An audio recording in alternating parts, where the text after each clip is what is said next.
He's the spiritual master of our founder Acharya's spiritual master. So, Srila Prabhupada, Bhaktisiddhanta Saraswati Thakur, Gaur-Kishore Das Babaji.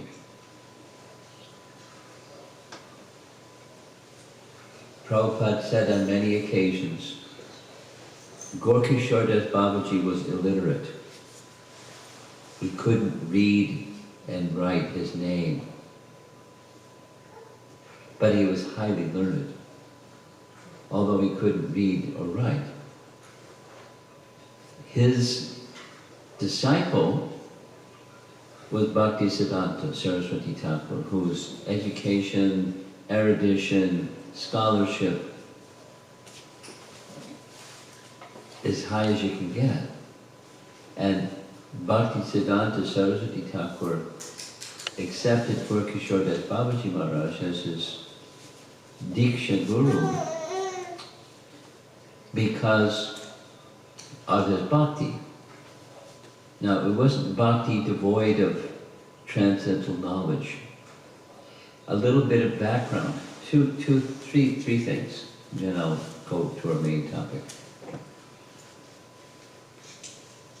He was a celebrated renunciate.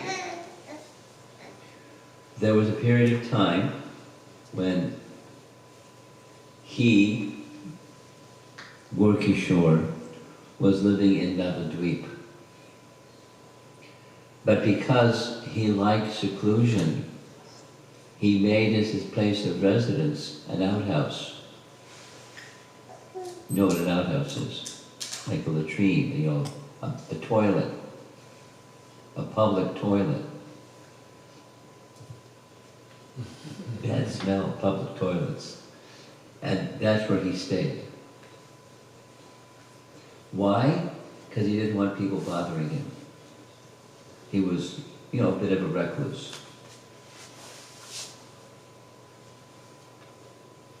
While he was staying in Navadvip, one of the persons who he had developed a very strong affection for was Bhaktivinoda Thakur. Bhaktivinoda Thakur was the father of Bhaktisiddhanta. And he, Gaur-Kishore, was given a place to stay because Bhaktivinoda Thakur was an aristocratic personality, and he had a place of residence that Swananda Sukata Kunj, he called it, and he had a number of rooms and so forth, so he supplied a little bhajan kutir place for Gaur-Kishore to stay when he wanted to come, and he would often come just to be with Bhaktivinoda Thakur and be in his association and hear him speak, because Bhaktivinoda Thakur was a very elevated, saintly person. Grahastha, Gaur-Kishore was, you know, the opposite end of the spectrum, but that didn't make any difference to Gaur-Kishore or to Bhaktivinoda. They weren't identifying their position according to ashram. It was bhakti. Before Gaur-Kishore lived in Navadvip for a very long time. This is less known, but for a very long time he was residing in Vrindavan. And with whom was he residing in Vrindavan? He was residing in Vrindavan with Jagannath Das Babaji. Who's Jagannath Das Babaji? Jagannath Das Babaji is a very, he lived a long time, long number of years, very elderly personality. And Jagannath Das Babaji particularly liked in Vrindavan two places, Radhakund, and he liked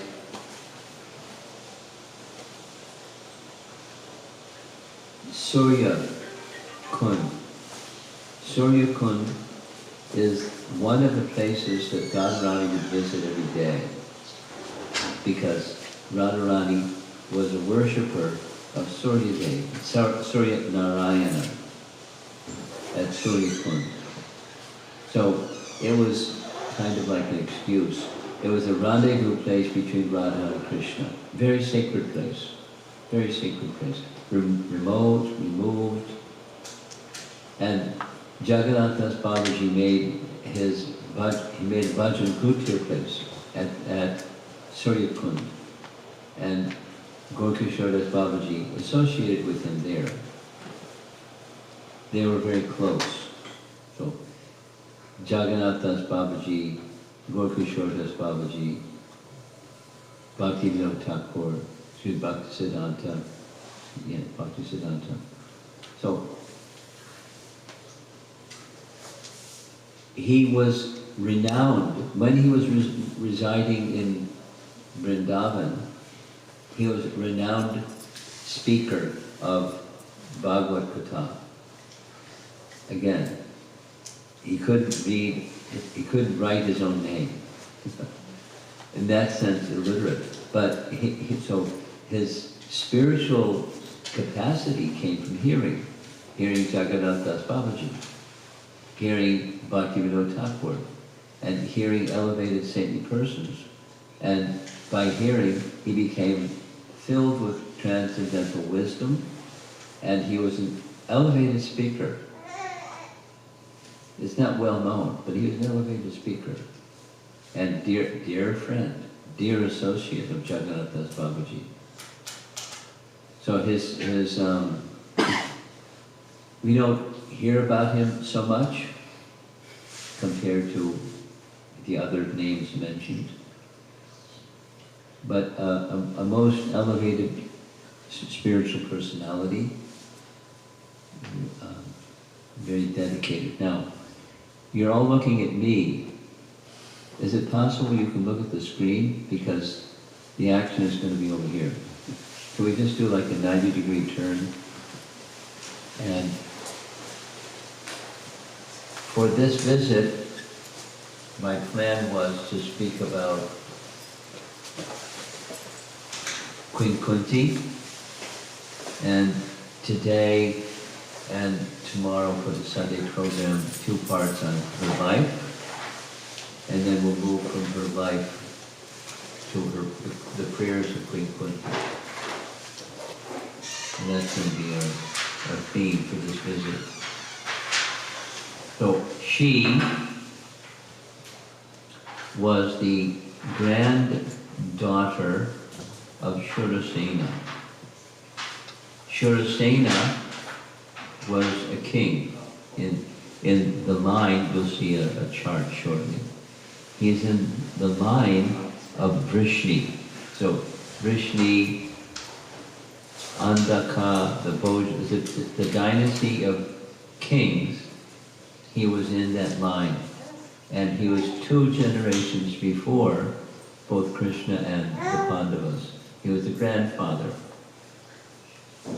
of Krishna and the Pandavas. Here's a chart. You see in purple letters right in the center, Shurasena had a brother.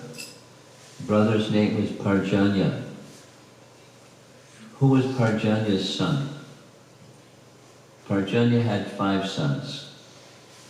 Upananda and Nanda Maharaj, and 3 other brothers. And because he, Parjanya, was married to a Vaishya wife, and so the sons took on that position as being king of the cowherds. Whereas the sons of Shurasena, pictured here, Vasudeva,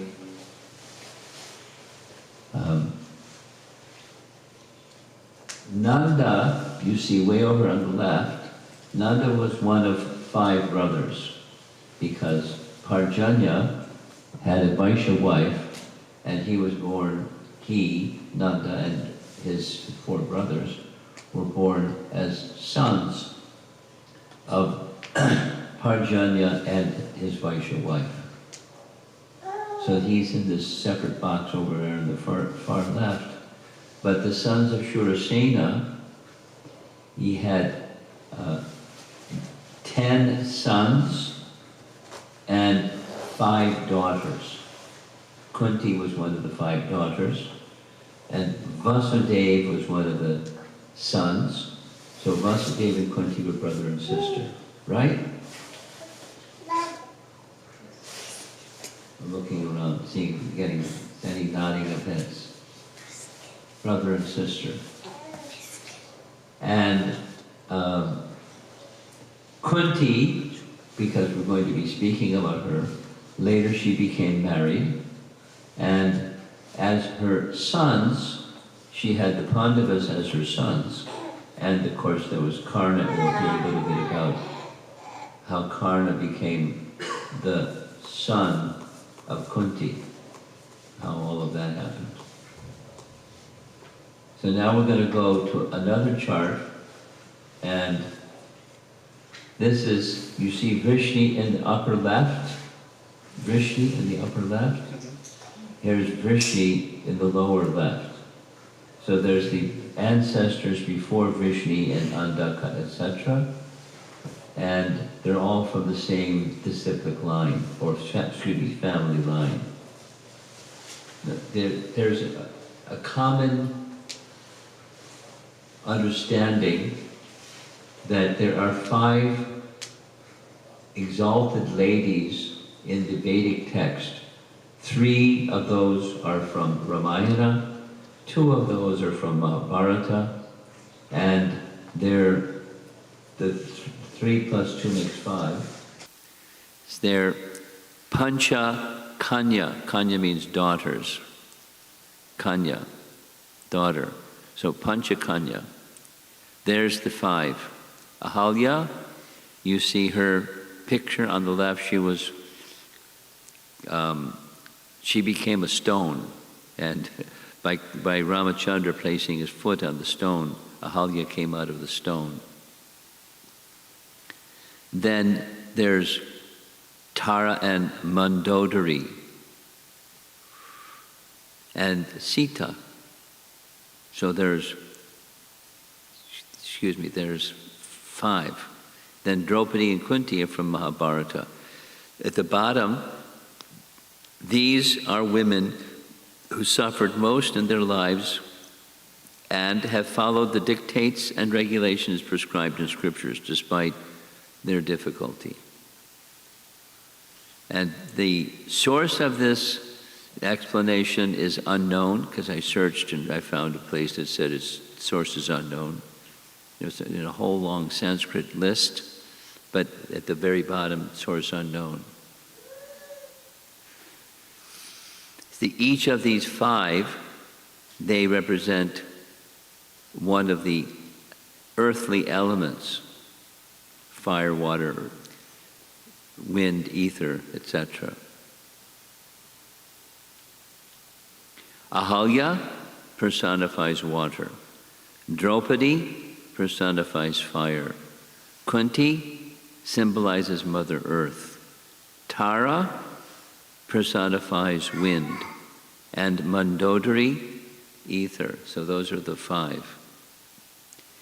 The tragic and heroic figure of Queen Kunti emerges from an explosive era in the history of ancient India. This is Teachings of Queen Kunti, Prabhupada's book, Teachings of Queen Kunti. As related in the Mahabharata, India's grand epic poem of 1100,000 couplets, Kunti was the wife of King Pandu and the mother of 5 illustrious sons known as the Pandavas.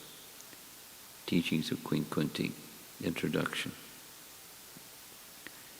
She was Vasudeva's sister, and of course Vasudeva was Krishna's father. So she was well connected.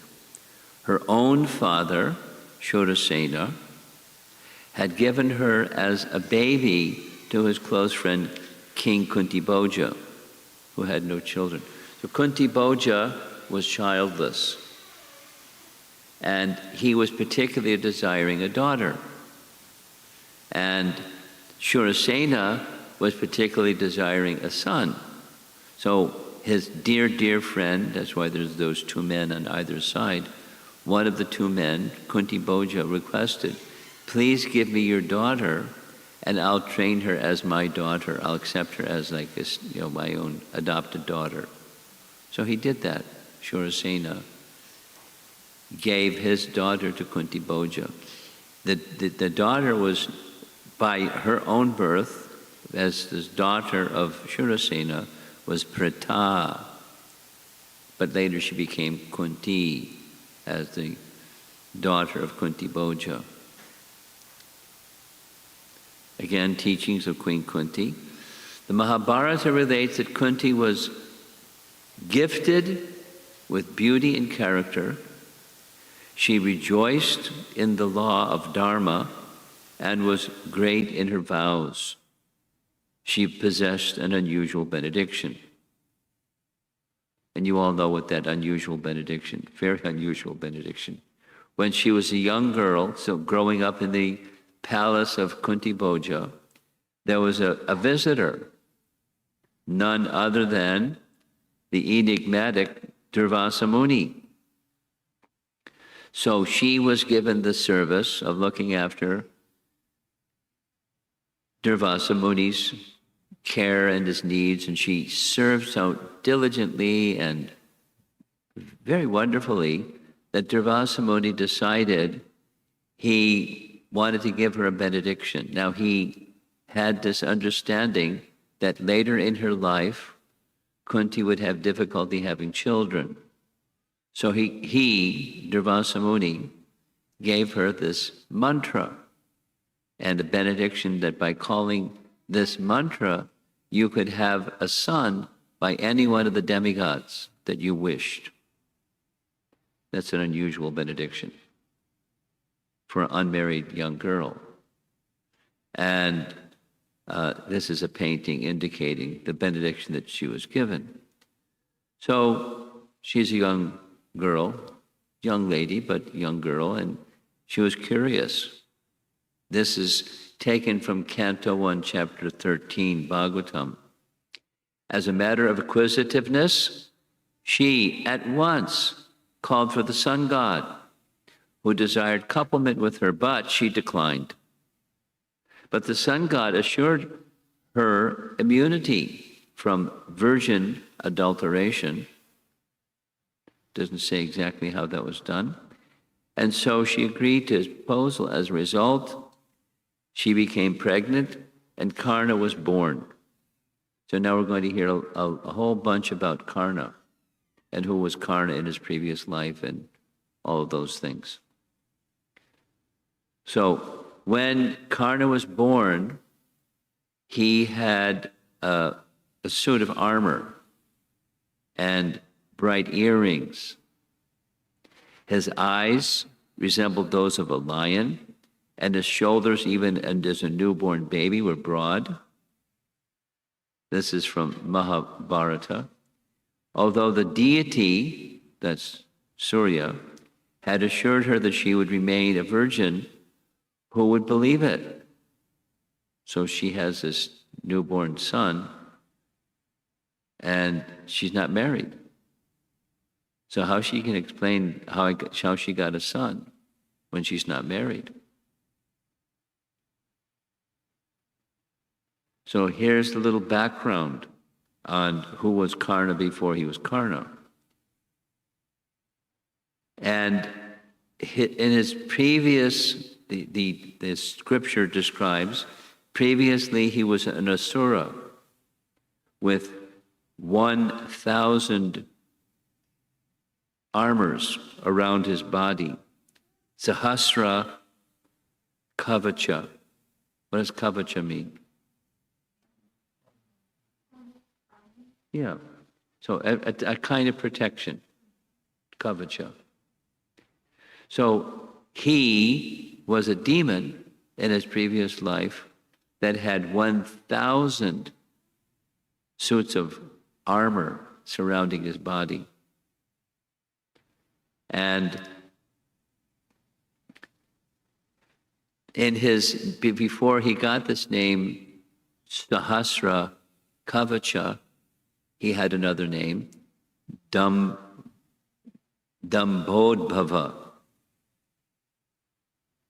And he was also born from Surya with 1,000 armors, with this benediction that in order for someone to break one of those coats of armor, they would have to undergo austerities for 1,000 years. 1,000 years of austerities. And after that armor was broken by that person that did 1,000 years of austerities, they would die. And so he was like invincible. And he was a demon. He couldn't be defeated. So he was like a terrorist. Because of his terrorism, then there was a problem that the demigods approached Murti and offered prayers to Murti that a child could be born that named Narayan, and that Narayan would deal with Dambodbhava. So this was the arrangement.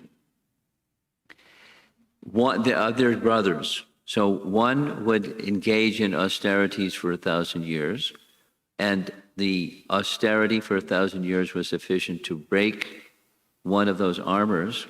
And after he broke one of the armors, he died. But his brother had a mantra, and through the mantra, he could revive his brother. And they took turns. And this way, 999 of the 1,000 armors were removed by Narayan. And so the Dambodbhava or Sahasra Kavacha went to Surya for refuge. And when he took shelter of Surya, an arrangement was made by Surya. And that was that he, Surya, and Sahasra Kavacha, with his one remaining armor, would take birth on earth. And that Narayan would be reborn as Arjuna and Krishna. And later, towards the end of Karna's life, so previously a demon, born with a suit of armor from a babyhood as the son of Surya. And towards the very end of Mahabharata, Indra requests charity from Karna, and Karna agrees, and he says, please remove your suit of armor.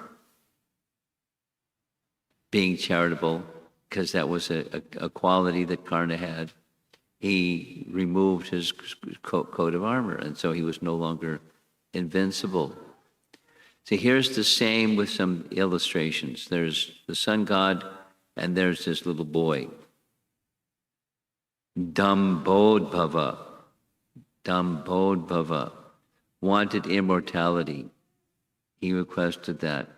So he wasn't given immortality, he was given 1,000 suits of armor by the sun god, with this particular benediction that it would take 1,000 years to remove one of them, and then the person would die, etc., etc. And all of this is found in Mahabharata, narrated by Parshuram to Dhritarashtra, right in Mahabharata. So who was he in his previous life? Parshuram is describing. And then, born of Murti, the wife of Dharma and the daughter of Daksha, In Badrik Ashram, these two dealt with Sahasra Kavacha. After Sahasra Kavacha's 999 armors removed by the austerities of Naranarayan, this is a painting, again he took shelter of Surya. To fulfill their promise to Murti, Naranarayan took birth as Krishna and Arjuna, while Sahasra Kavacha took birth as Karna. So there's Kunti. She has a newborn child and is in anxiety. What's she going to do with this newborn? How's she going to explain this? So she made a decision. The baby had to be cast away. She knew the baby was the son of Surya.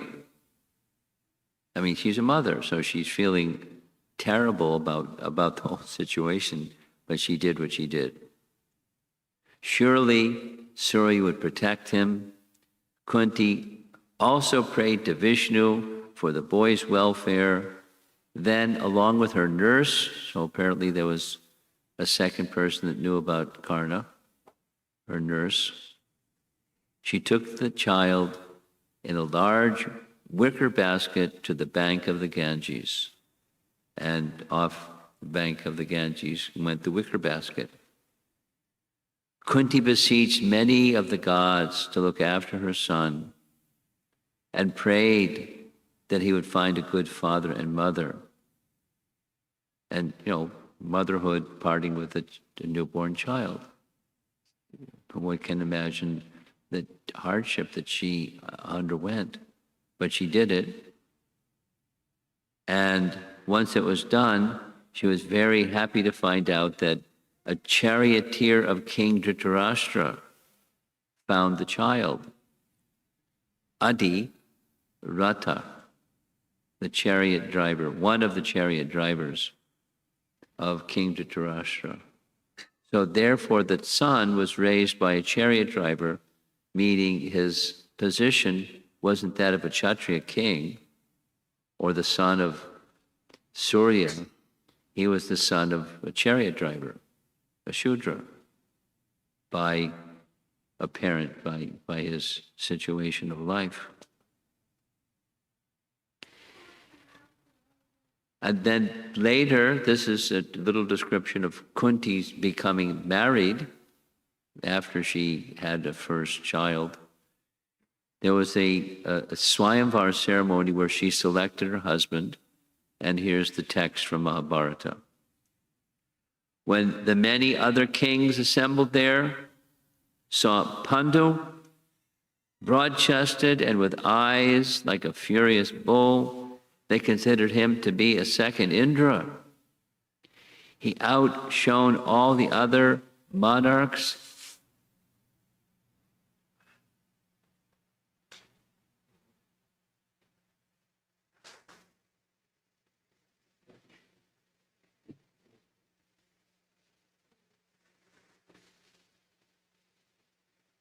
We're good? You sure? Okay. When Kunti saw the powerful Hastinapur monarch gazing at her, her mind became agitated. Trembling with emotion, she walked slowly toward him and shyly placed the nuptial garland, the marriage garland, around his neck. She selected her husband, Pandu.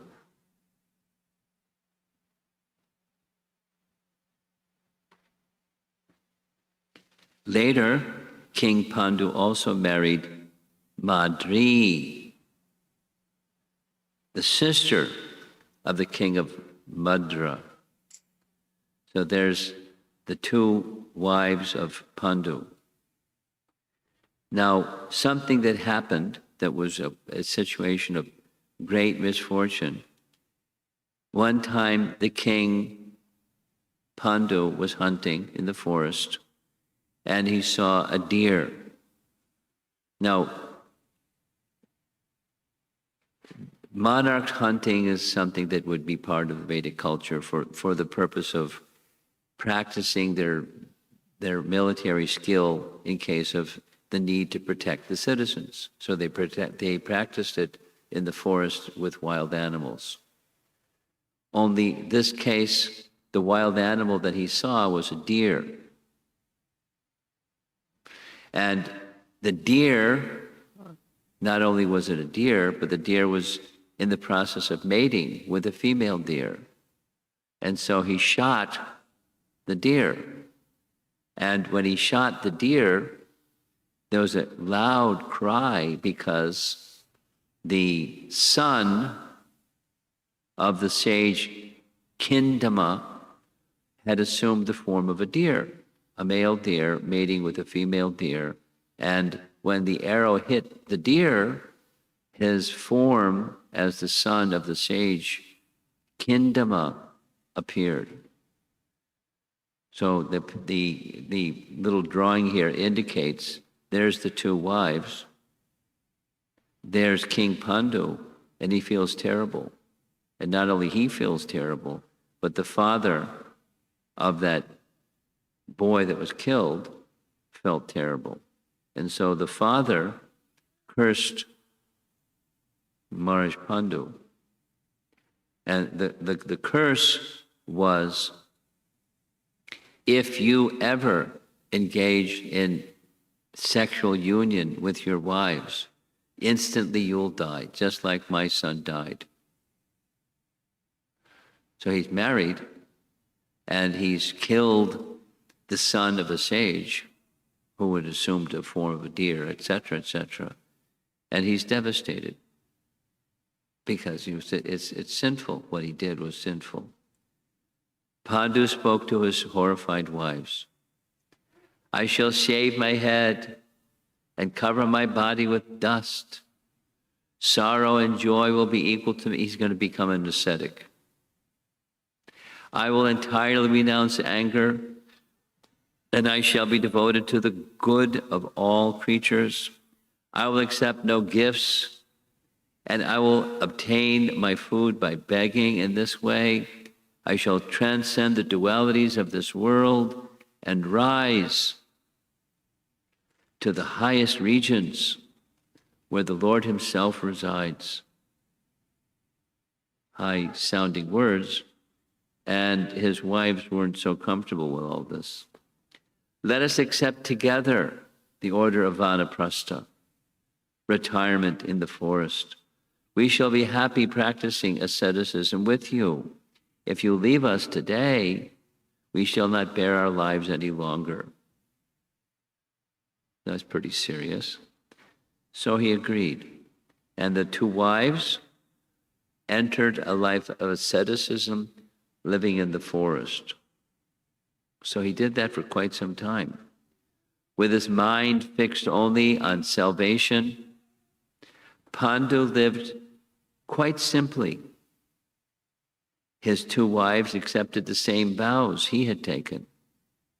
And thus, all three lived joyfully on the mountain like celestials descended from the higher regions.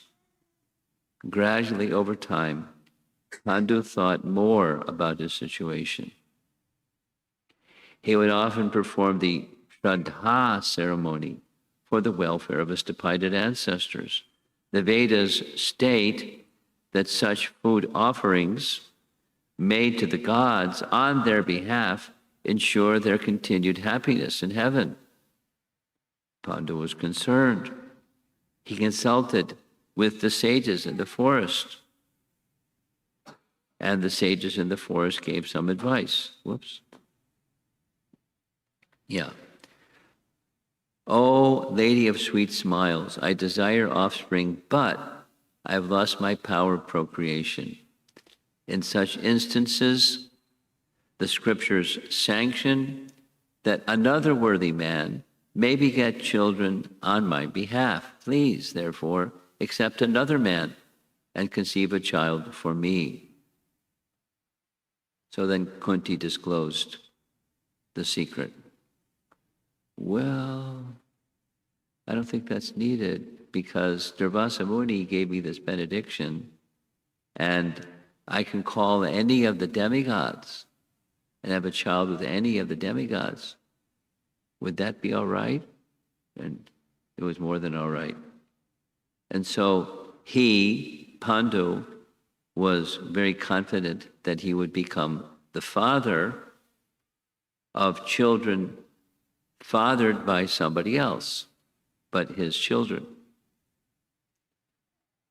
So Karna was already born, so it was already like a known fact. So as in her marriage relationship with Pandu, she called Dharma, the demigod of religion. After worshiping him and repeating an invocation Durvasa had taught her, she united with Dharma and, in time, gave birth to a boy. As soon as the child was born, a voice with no visible source said, "This child will be called Yudhisthira, and he will be very virtuous. He will be splendid, determined, renounced, and famous throughout the three worlds." Pandu was surprised. And then he made a suggestion. What about a second son? Having been blessed with this virtuous son, Pandu then asked Kunti for a son of great physical strength.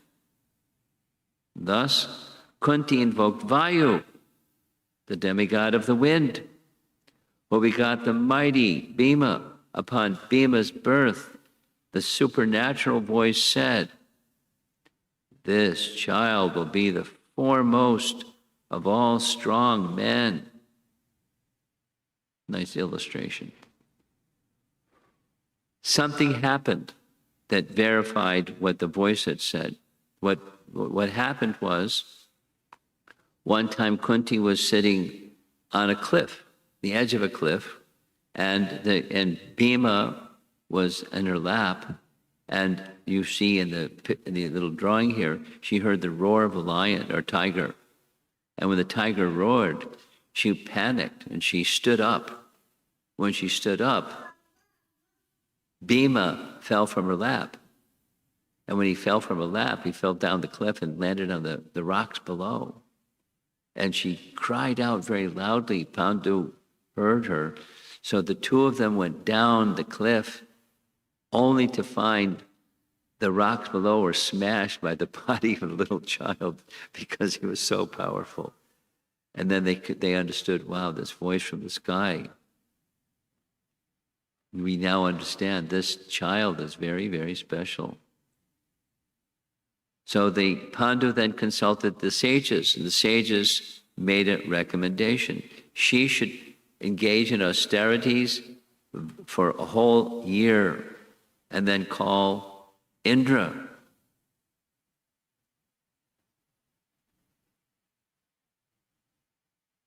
So she called Indra. She did what her husband said. Kunti then invoked Indra, who came to her and begot Arjuna. As soon as the prince was born, the same celestial voice boomed through the sky. "Oh, Kunti, this child will be as strong as Kartavirya and Shibi, and as invincible in battle as Indra himself. He will spread your fame everywhere, and he will acquire many divine weapons." So that didn't happen right away, but in course of time it happened. Here's how it happened. During a period of time when, come on in, there's a TV screen over here. So you got to work your way through the crowd. We'll stop talking while you work your way through the crowd. And then you can come, position yourself so you can see the screen. You got to come over so you can see the screen. And this little one isn't going to cry, right? Little children don't cry, right? That one does.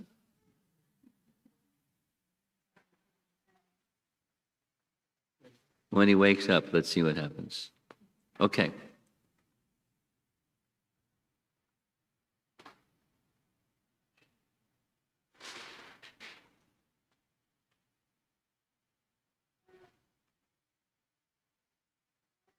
Little princess with her nice,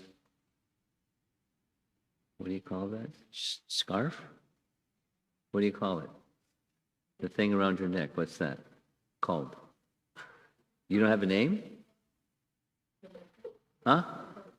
Okay. Okay. Queen Kunti, that's our topic. You know who is Queen Kunti? She is the mother of the Pandavas, right? Queen Kunti was the mother of the Pandavas. Say yes. Yes, okay. Okay, so what happened was, fast forward in time, the Pandavas were in exile for a number of years. And what happened was, in the 5th and 6th year of their exile, Vyasadeva met up with the Pandavas in the forest. And he said, there's a problem. And the problem is Duryodhana has assembled many powerful warriors so that when your time in the forest is over, you're going to have a big battle waiting for you when you get back from the forest. You better do something. So Yudhisthira directed Arjuna, you go into the Himalayas and undergo austerities and receive from the demigods. It was forecast from the very day that you were born that you would acquire celestial weapons.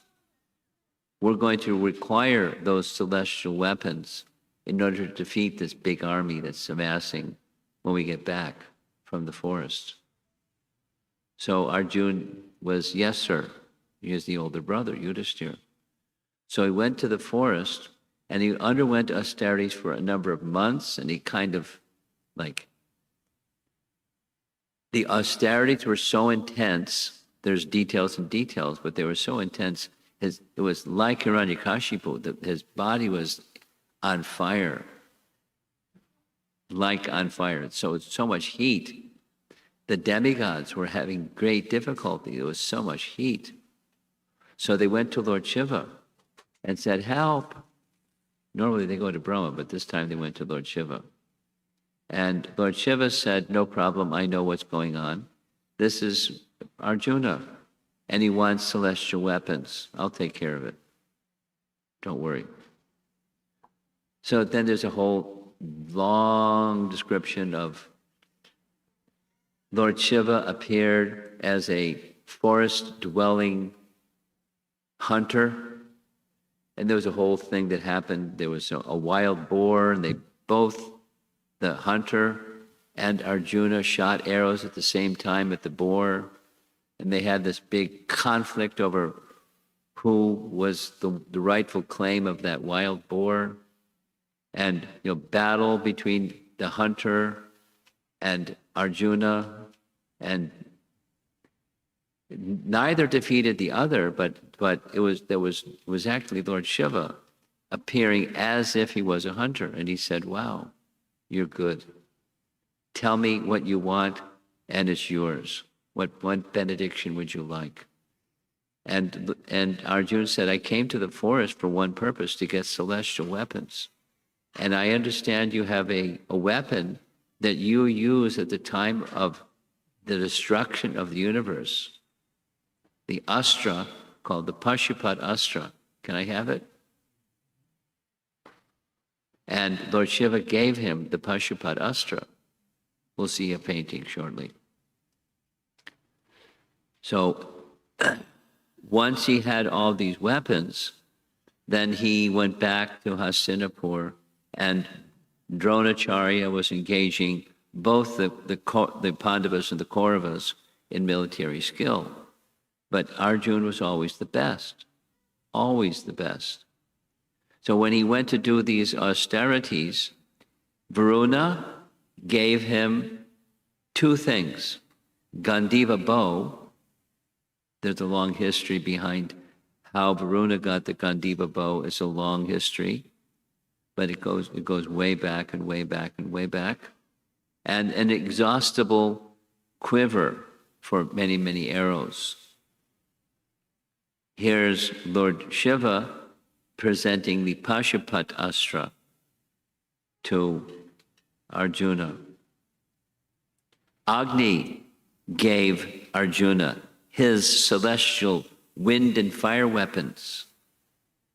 He's got loaded up with celestial weapons, which he was told not to use them unless there was like a dire circumstance, because the Pashupat Astra could destroy the universe.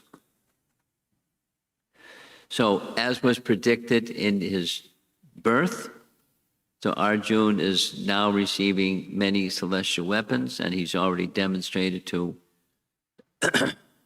their teacher, Dronacharya, that he knows how to use them very wisely. So now that's the birth of Arjuna. Now there's 3 sons, Yudhishthira, Bhima, and Arjuna. Next, Madri didn't want to be left out, so she requested Kunti, can I use your mantra? So Kunti shared her mantra, and not only 1 son, but 2 sons were born, the sons of Nakula and Sahadev, because the 2 Ashwini Kumaras were the fathers. So now we have these 5 sons, born of Madri and Kunti. And thus the Pandavas. So there's another nice diorama of the 5 brothers. Now, circumstance has it that Pandu he had this curse from the sage, and the curse from the sage kicked in. Kindama made a curse. If you ever have union with your wife, you'll instantly die. So Pandu became overwhelmed with lust. He approached the younger of the 2 queens, and immediately he fell down dead. So that was a problem, because now we have 5 sons, and Pandu is gone, and 2 co-wives. Kunti prayed for strength. Somehow, this was God's arrangement. The ways of providence were always mysterious, but what should be done now? What was her duty?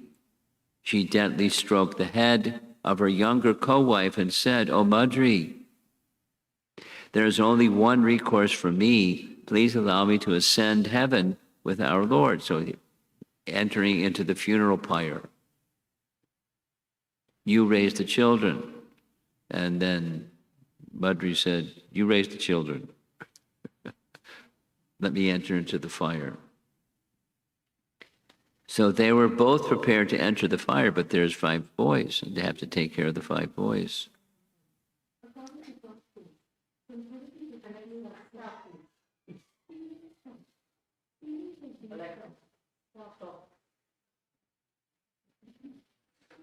What was that? Oh, just telling people coming in the front door? Notification.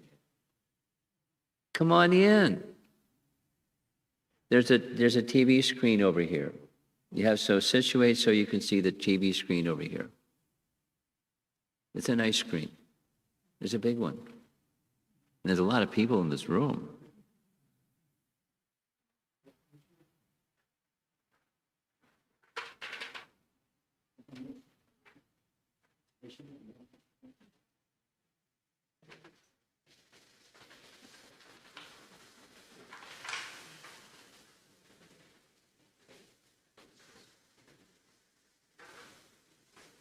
Okay. Wow, a lot of people here. And this is part 1. Tomorrow is part 2.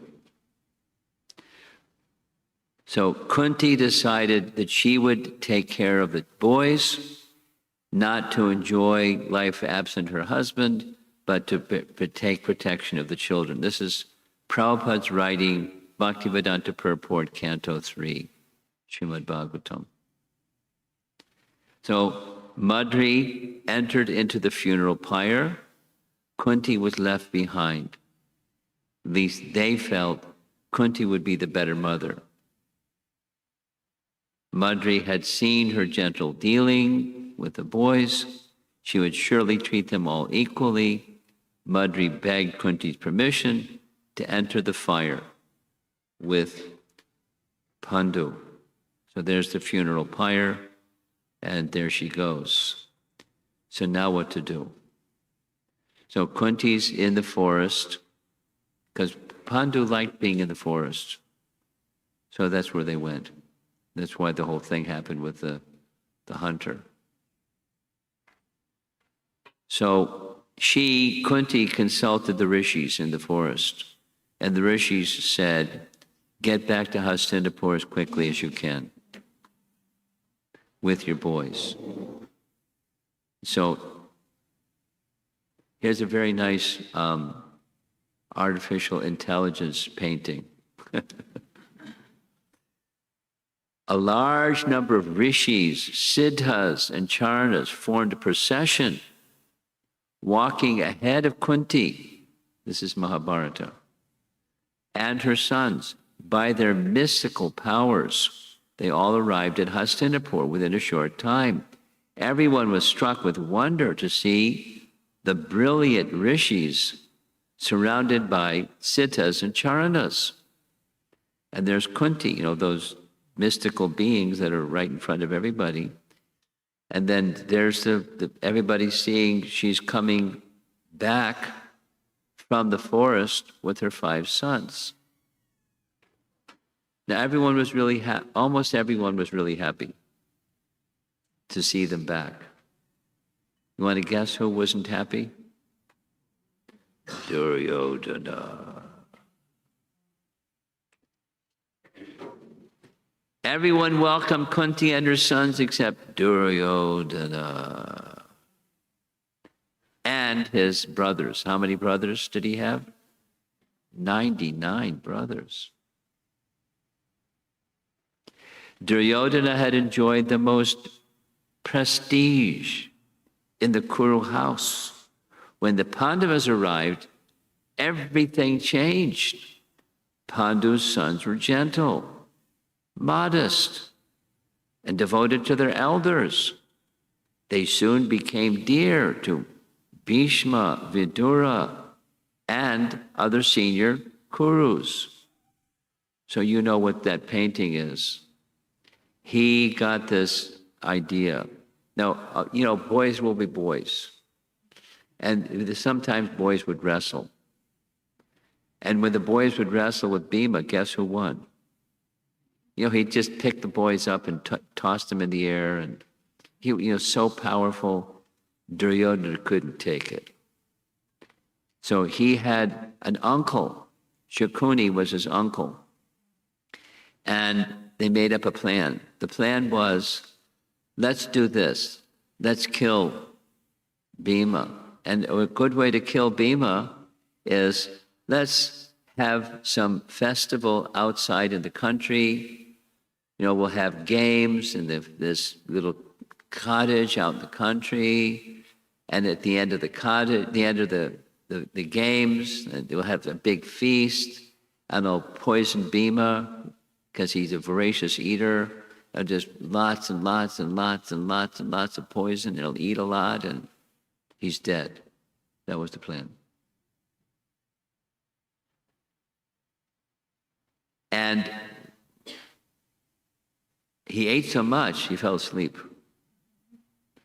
And so everyone decided, we'll go back and Bhima will catch up with us later. He wanted to, I want to take a rest. Ooh. So he fell asleep by the side of the river. And Duryodhana and one of his brothers, Dushasana, they bound him up, arms and legs and the whole torso, tied him up with rope and rolled him into the river, the Ganges. You know what happened next. His body went down and down and down into there's this hole in the Ganges that leads into the lower planetary regions. And that's where he went. In the lower planetary regions, there are these Nagas. And the Nagas, they thought, lunch, fantastic. So they started biting his body. But when they were biting his body, it was the exact antidote for the poison. And when Bhima woke up, being powerful Bhima, he broke all the ropes. And the Nagas were trying to bite him. But, he was, he's Bhima. They were messing with the wrong person. And sure enough, one person who he met in this underworld was Arka, a Kuru ancestor who was the great-grandfather of Shurasena. And Arka gave him this celestial beverage. And celestial beverage increased Bhima's strength 1 to 10,000 elephants. And he's already very powerful. So, meanwhile, back in Hastinapur, Kunti's in big anxiety. Bhima didn't come back. And when the princes, his 4 brothers, they expected to find Bhima in Hastinapur, but he wasn't in Hastinapur. So here's a nice painting indicating Kunti went to Vidura. Ask Vidura what to do, what to do. Vidura reassured her. She's saying, Duryodhana has been very envious towards Bhima, and who knows what he did. So Vidura, being very wise, gave her some wise advice. Don't think in this way. The great Rishi, Vyasadeva, had said that your sons will be long-lived. His words can never be false, nor indeed can those of the gods who have predicted a great future for your sons. So 8 days they waited for Bhima to come back. On the 9th day, he came skipping back with his silk robes flowing, and they were very, very happy. Bhima as well. And then Bhima told them the whole story of what happened. And Yudhishthira gave the advice. Don't say anything. Because the Kauravas have been here for a long time. Duryodhana has his buddies. And we're new on the scene. We're in big trouble if we make a scene. So don't make a scene. Just don't say anything. Just watch your backside.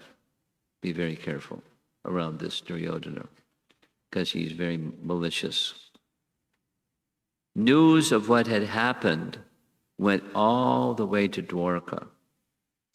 And Krishna heard there's skullduggery going on in Hastinapur.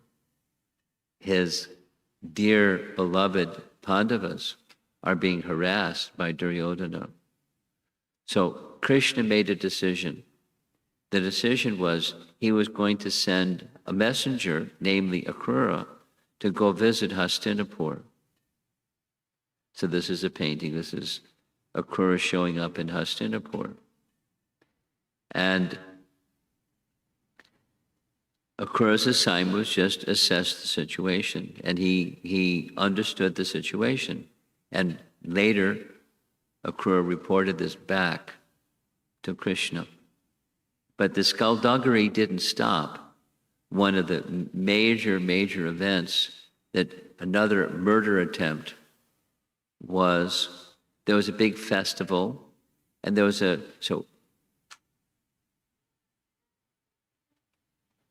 forget the name. Duryodhana enlisted the name of a carpenter to build a house of lac. Who was the carpenter's name? What's the name? She doesn't know. Okay. There's somebody. So he built a summer home with highly flammable material, like lacquer, shellac. And so the plan was the Kunti and the Pandavas would be asleep at night, and they would come along and torch it, light it, and the whole house would go up in flames. And that was a way to kill all the Kunti and the 5 brothers.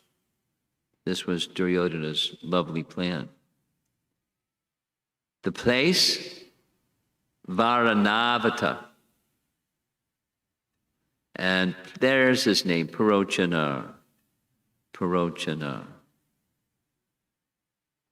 So, because Vidura was part of the royal family, he heard this skullduggery being planned, the House of Lac plan.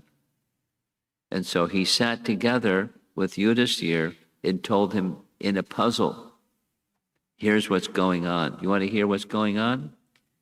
One who knows there are sharp weapons capable of cutting the body, although not made of metal, is not injured by them. He survives who understands that the consumer of wood and straw does not reach the dwellers of a hole in the forest. Always stay alert. So that was his message. And Yudhisthira understood the message, and nobody else understood the message. So Kunti said, what did he say? And then he explained what in code, what Vidura had said. There's a murder plan. And the way to avoid the murder plan is Vidura is going to arrange a miner that knows how to dig holes in the ground, and he's going to dig a hole right in the middle of this House of Lac. And on the very evening that they're planning to have the murder, torch the building, will go down through that hole in the ground. So a miner came, dug the hole. They knew what was going on. The miner knew what was going on, but Duryodhana didn't know what was going on. There's some details of, a family of 5 came, and when the house burned, there were bones, and everyone thought the Pandavas were dead, and Kunti's dead. But it was another family that was in the house. So as you see, on the upper right side, that's the Pandavas going down the tunnel. Because a messenger was sent by Vidura to tell them this is the night. So on the left side, the house is burning. On the lower left side, that's they're coming out the other side of the tunnel. And there's Bhima on the lower right, carrying everybody, because it's the dead of night. And Bhima's, Mr. Powerful. So they made Bhima carried everybody on his shoulders and wherever, and to the other side of the river. When they got to the other side of the river, you see in the background there's this creature. Seeing them asleep, and he's a Rakshasa. He's a man-eating, human-eating personality. His name was Hidimba. And Hidimba thought, fantastic lunch.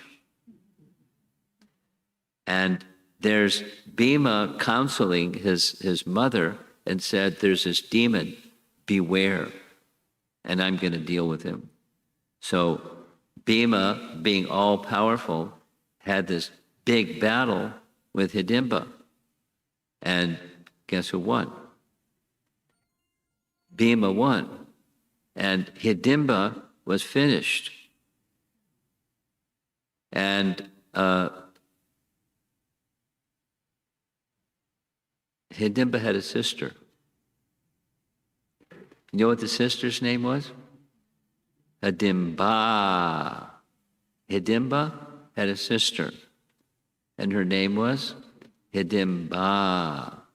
So Hidimba came to Kunti and made an appeal. I'd like to marry your son, your powerful Bhima son. And she begged and begged and begged. And the explanation that was given was Yudhishthira explained to Hidimba what the rules of Vedic marriage are, because she's, the sister of a flesh-eating, human-eating person. And she accepted. So Yudhishthira agreed. And a son was born. And one of those sons became a big hero in the Kurukshetra battle. Gatotkacha was inclined to virtue, and he became a favorite of the Pandavas, devoted to their service. Pretty interesting detail. So now there's everybody in Hastinapur, particularly Duryodhana and his buddies, they're assuming the Pandavas are dead. As far as they know, yay, they're dead. We killed them. But they weren't killed. Rather, the Pandavas met up with Vyas. Vyas came to see them. He understood the harassment that's going on. And so he expressed, Vyas said, I'm neutral towards everyone, but because the oppression that you're undergoing, I favor you. So here's my advice. They think you're dead. You go to this place. I'll take you to this place, Ekachakra. It turns out later, Ekachakra is the place where Lord Nityananda was born, in Ekachakra. So, disguised as brahmanas, you stay there until I return. He didn't give like a time limit. I'll come back. So they made their residence with another family, a Brahmana family, and there's, they had different names and so forth. They didn't disclose their identity. But there's Kunti living along with her sons like Brahmanas, and they're accepting charity. There's powerful Bhima with a big begging bowl asking for alms in the village of Ekachakra. Then there was a problem. There's always a problem. And one of those problems was there is, in the forested area surrounding Ekachakra, there was a demon. And the demon's name was Bakasura, very similar to the Bakasura in Krishna's pastimes. So the arrangement was the village people in Ekachakra they made a truce with Bakasura.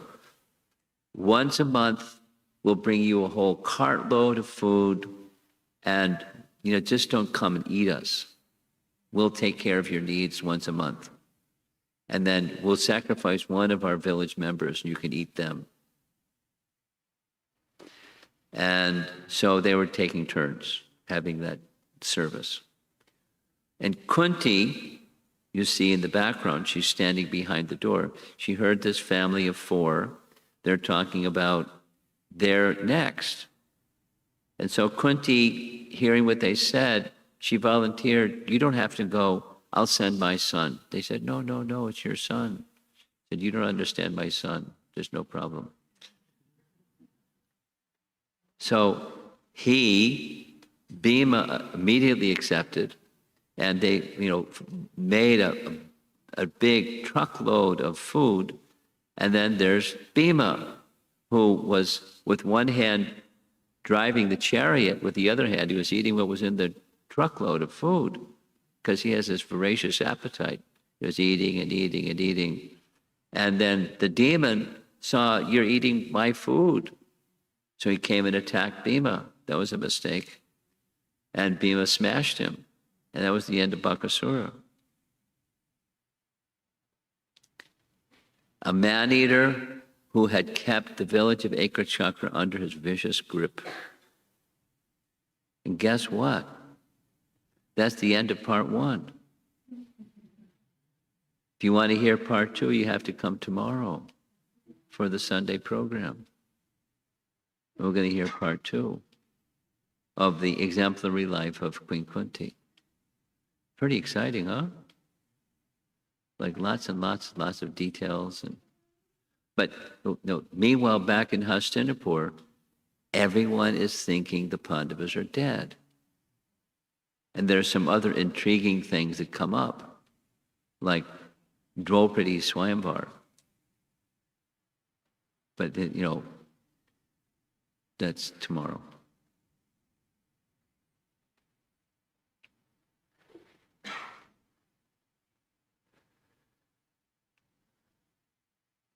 So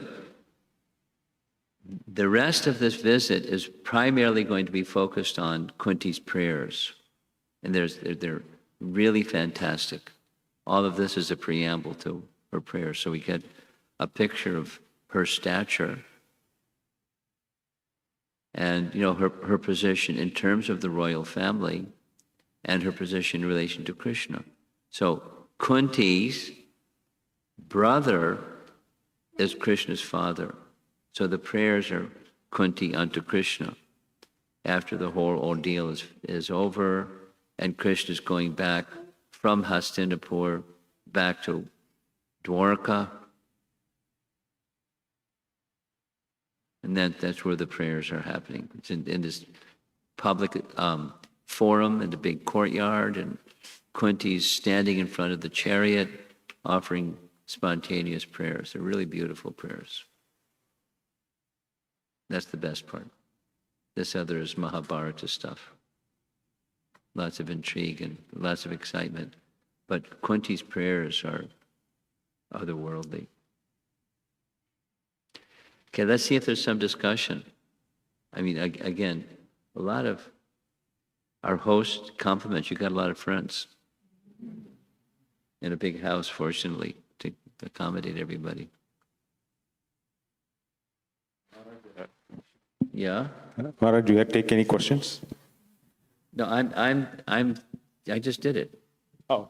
So you want to run the microphone around, or are we going to give it? Yeah. If you have any questions, please let Okay, me know. you don't speak. You just hand the microphone.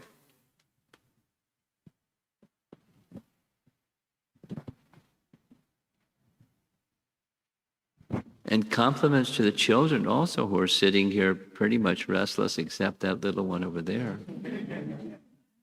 Hare Krishna, Yes. Maharaji. Thanks a lot for the great session.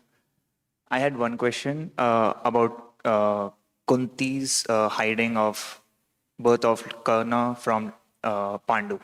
Okay. So what's your perspective? In life, should we hide white lies just to maintain our trust and relationship, or should we confront? Did she do the right thing? That's what you're asking. Yeah. Did she do the right thing, or that was not right? It's a Leela. It's a tragic Leela. Because, who was Karna? He was a demon. And got a benediction from the sun god that he could take birth on earth as a demon.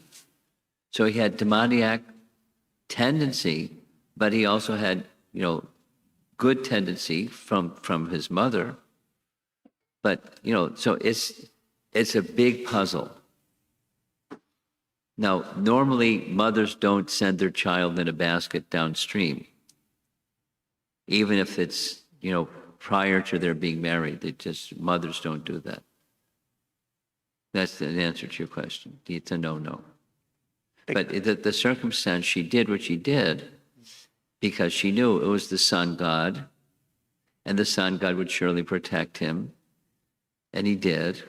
And so she made a decision that was her decision.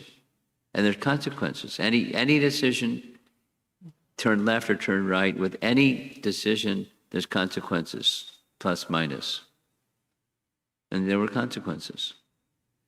Later, she decided to disclose to Karna before the Kurukshetra battle, I'm your mother. And he was disgusted.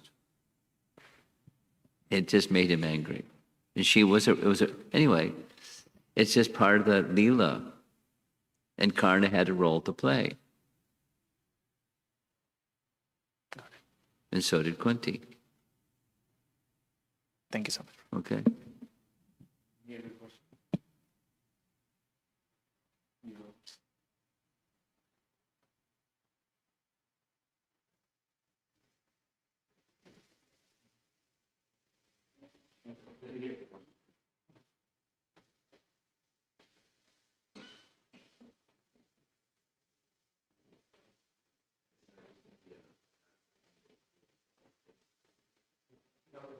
A little louder. Yeah, I built a little bit. Hello, hello. Can you hear me? You're newer. I am new to this. This is all like way over your head. Yeah, yeah. So I just have, and this might be a bad question. I'm not sure, but I guess I'm kind of just curious about. I guess when I noticed like one of the slides, it said, this from epic poetry with like 110,000 couplets. I think it said. So I guess when it comes to, because I'm a bit new to this, when it comes to stories like this, do we interpret them as things history. History? Okay, They're there's not, things that they're happen, not not just poetry. metaphorical, nice little stories to teach people how to, comb their hair and brush their teeth. And be nice and don't be mean. It's not parable to tell people lessons of life. It's a history. Okay. It's history. Now, there are powerful personalities involved in all of this, including, just to take this one, the sun god. For most people that are like new, what's that? The sun god. That sounds like mythology. Mm-hmm. Greek mythology, and it's mythology. Yeah. It's mythology. It's not fact. Please don't. You're trying to tell me it's a fact, but yes, and it's right in Bhagavad Gita. You heard of Bhagavad Gita? Mm-hmm. Yeah. So chapter 4, Bhagavad Gita. Check it out. Krishna says, the very beginning, long, Arjuna, I'm teaching this science to you. Long ago, I taught it to the sun god, Vivaswan. Vivaswan taught it to his son, Ikshvaku. Ikshvaku, to his son, Manu. Manu taught it to his son, Ikshvaku. So there's a line of teachers. It's not mythology. Now, somebody can go, rumph, mythology. And, they can take that position. But that's not the position that Krishna Bhaktas take. There are personalities in the universe that are far more powerful than most of us. They're controllers of the activities of the universe, and there's a creator of the universe, and he gives them powers to do stuff, and it's real. Now, someone can say, harumph, mythology. You silly people. Go ahead, believe silly things. I'm a realist. There's no such thing. And so they can take that position. There are people that take that position. Yeah. But your question is, it's not a myth. It's not a parable meant to teach us a lesson of life. Okay. It's history. With persons with powers that we don't have access to. But there are persons that have powers greater than what we have access to. Okay. And I guess if someone were to go harumph, how would you address that? How did I get from where I was to accepting all of this? Yeah. That's your I question? guess, yeah. Well, once upon a time, I didn't know anything about anything. Just today, I spent there was a bunch of new people in College Station this morning, College Station. And so I went through this little thing of saying, once upon a time, I was a little boy, grew up in a Christian family.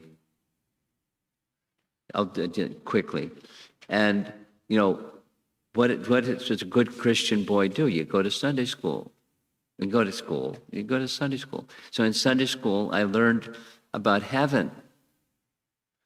So heaven is a place you're supposed to want to go to, right? So I asked Mom and Dad, what's it like there?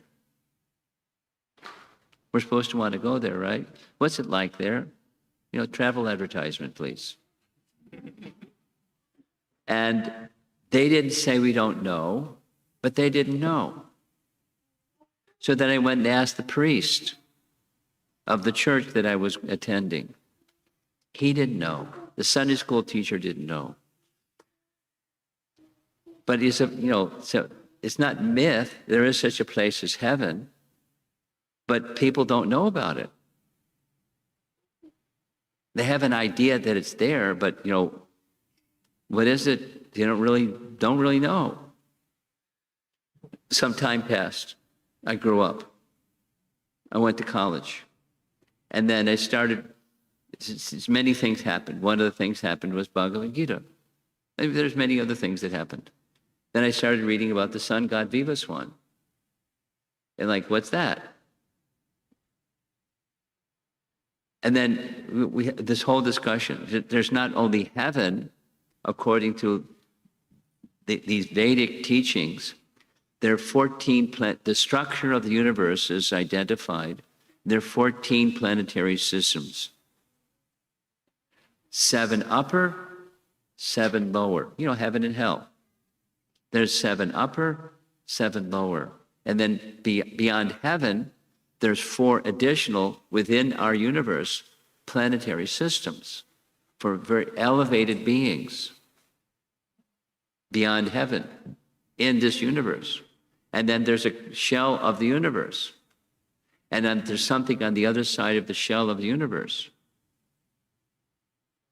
And there's something on the other side there's an ocean, and there's something on the other side of the ocean. There's a spiritual sky.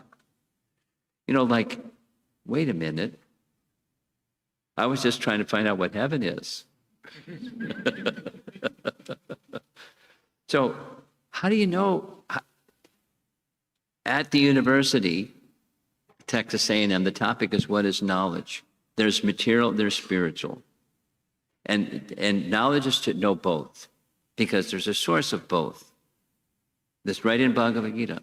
Krishna says, Aham sarvasya prabhavo matak sarvam pravartate iti matva bhajante mam bodha bhava samanvita. It's a nice verse. Krishna is the source of everything, matter and spirit. He's the source. There's both. There's matter and there's spirit. And there's a realm of spirit, the spiritual sky with spiritual planets and spiritual beings that don't have material bodies and don't have deficiencies and they don't cheat, they don't lie, they're not born and die. There's no birth and death. There's nothing material there. So is there such a place, or is it just like a story? There's such a place. And one can contact it. You touch it and go there. And the means of going there, we discussed in the class this morning in College Station. There's a process called yoga, bhakti yoga, connecting with that place, the place of higher consciousness, where we belong. And there's a price. You have to leave the material baggage behind and take the spiritual journey with spiritual purpose. And it's not like snap your fingers and you're there, but there's a process, purification. And so now back to your question. These are histories of people that are situated in that higher consciousness, and and they're dealing with people that aren't. like, the Duryodhana person. There's divine and there's demoniac natures. There's a whole chapter in Bhagavad Gita on that topic, one topic. So those that have the divine nature, they have divine power. Not ordinary power. And they can do stuff that, what? And it's not fiction. It's not mythology. It's history. Thank you. Now, how did I get here? That was the question. So, as a kid, I had questions I didn't get answers to. Now I'm a college kid, and I'm reading literatures that are describing the answers to those questions from a source that's an infallible source, the Supreme. The speaker of Bhagavad Gita is the Supreme Person. He's the source of everything material, spiritual. And he's telling me that there's a sun god. And he gives his name. And he has a son. His name is Manu. And Manu has a son. His name is Ikshvaku. So how do I know? I'm this little guy that doesn't even know what heaven is, what to speak of all the rest. But there's sources of knowledge that are from infallible sources. How do I know if it's infallible? That was a discussion this morning. How do I know? Somebody doesn't have to tell me, you've had enough to eat. I can tell them. They'll say, would you like some more, vegetable? Would you like some more ice cream? I'm full. So when you're full, then you know you're full. It's subjective. The fullness experience, that's exactly the verse that we read this morning. Exactly the verse. Someone here can show him the verse. Bhagavatam 1:2-6. It's an answer to a question, the essence of all the knowledge of the Vedas. And Sutta Goswami is answering the answer, providing the answer. There's a way to know, the way to feel full, beyond a doubt. Not guesswork. There's guesswork, and then there's beyond guesswork. I guess when you say infallible, what do you mean? It means man is mortal. And then there's beyond man, the source of the living entity. So I'm a living entity, and I have a body, a human body, at least this time around. And then what was I before I was in a human body? I don't know. Where am I going to go next? I don't know. But I'm a living soul, and I'm going to a next destination. I came from some other destination. There's a covering, but the thing that's being covered is the soul. And that's me. This little spark of life that's within. And that's what Scripture tells us. That's who I am. And I want to understand more and more and more about who I am and live that life. So that's what the Vedas are providing us with, that understanding. And there's authority behind it all, the infallible, that was your question, beyond the fallibilities. So my senses are imperfect, I make mistakes, I'm subject to illusion, and there's a cheating propensity. I'll say what's what when I don't really know. That's cheating. And then there are persons that know. That's the infallible. And the Supreme is that infallible. He's the source of infallible knowledge because he's infallible. And that knowledge can be transmitted. It is transmitted.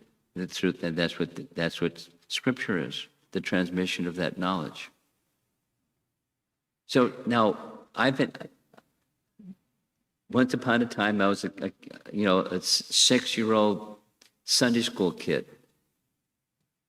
And then I'm a college kid. Now, from college, I've been practicing this for 57 years. You learn a lot in 57 years of what just, focusing on spiritual knowledge. And it's there's a fullness that guides my life. And, if somebody says, you want to do this other stuff, whatever the other stuff might be, no thanks. I'm full. And that's a test, a litmus test of what is somebody's experience. I can't tell by looking at you what your experiences are, nor vice versa. But you observe the behavior, and it gives some indication of what the consciousness is. And it's real. It's not fiction. So that's easy to say, and how do you know? It's because you feel it. And the source is an infallible source. So I can understand through that infallible source. Now, these are, thank you for coming. I'm sorry for a topic that's like, not necessarily relatable to No worries, the for first time everyone around else. person. I'm learning, so it's Okay, it's still but good to be here. most of these people have been around for a while. And so, they like the subject. Yeah. Whether they understand it completely or not, the subject is a nice subject.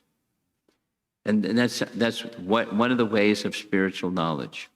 You may not understand, with your binary processor mind, you may not be able to get your mind around something. Doesn't make it right or wrong. It's just Subjective. It's on a spiritual platform. I can go on talking, but I think I better. I can't. Someone else. Yeah. Anybody else here? Thank you. It's 7:30. Any other questions? Just you hold the microphone and let them raise their hand if they want to. If not, then it's time. Prabhu, it's a question. Okay. Hare Krishna Maharaj, I had a quick question. In terms of the Leela of Kunti Devi, Yeah. do the scriptures say that her life is full of sufferings? Yes. Do the scriptures say that any of those reactions are maybe due to the inappropriate use of begetting a child before? No, that's not the reason. That's not at all the reason. She was, before that happened, she was she served Durvasa Muni so nicely. You know Durvasa Muni. Yikes, Durvasa Muni. Partial incarnation of Lord Shiva, easily pleased, easily angered. And when he gets angered, look out. But she pleased him. So why? It's because of her demeanor and her service mood. She wasn't afraid of that mean guy. You look at him out of the corner of your eye, and the next thing you're a pile of ashes. He's a mean guy, or potentially mean guy, but he was. So she was of a good character. She and the Pandavas, they're eternal associates of Krishna. Eternal associates of Krishna. So she's an extraordinary personality from the get-go. Yes, tribulation, but the way that she handled her tribulation showed her greatness, or the way that anyone undergoes tribulation and how they respond to it, it shows their greatness or the lack of it. Litmus test.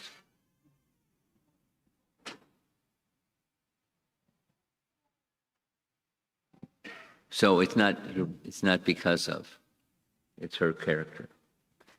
Wow. Welcome. You're right in time. We're about to have a prasadam, our meal. How you go? Your friends. Good. Thanks for coming. Anyone else? Okay.